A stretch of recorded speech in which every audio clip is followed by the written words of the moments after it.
Article 2, Section 1, Clause 7 of the Constitution is the Domestic Emoluments Clause. And it says that the president is limited to his salary in office and cannot receive any other money from the federal government while he's in office. It cannot be increased by $1. This president is the first president in U.S. history who has repeatedly sued the federal government for $230 million for the judicial search warrant at Mar-a-Lago, which was perfectly lawful and was never struck down. But now he's suing the IRS for $10 billion. He's suing the IRS for $10 billion, which I think is around 80% of its annual budget, because his tax returns were leaked, and they were illegally leaked by a private contractor who actually is in prison now, Charles Littlejohn, but he wants $10 billion. Now, I want to ask you the question of whether you think it would violate the Domestic Emoluments Clause for you to settle that $10 billion case or any of the other claims that the president has made against the government. He himself has remarked, it's interesting because I'm the one that makes the deal, right? And he says, I kind of have to work it out with myself. Do you think it would violate the Domestic Emoluments Clause for the president to work out a deal from people who are his subordinates under his unitary executive theory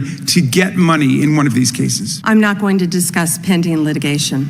Okay, so theoretically you're saying because his privacy rights were violated in that tax case, and they were. I'm with the president on that. I mean, his Mar-a-Lago thing is ridiculous, but there's no doubt that his tax returns, despite the fact that he promised to release them, despite the fact that every other president released the tax returns, he suffered embarrassment when it showed that he hadn't paid taxes for several years, and he had a right for that not to happen. Now, I want to turn back to the Epstein survivors, because President Trump may have been a little bit embarrassed by the release of those tax returns. How much do you think the claims of these survivors are worth? As the good congressman from Kentucky just pointed out, there were lots of survivors who had decided, for reasons of their own, never to release their names. That determination was represented to people in Congress, and we built it into our federal law that their names could not be released, and yet you published their names, their phone numbers, their addresses, personally identifying information. If Donald Trump can get $10 billion, theoretically, from the Department of Justice, how much should these people get for a far worse violation of their privacy rights and a far greater danger established to them in their lives?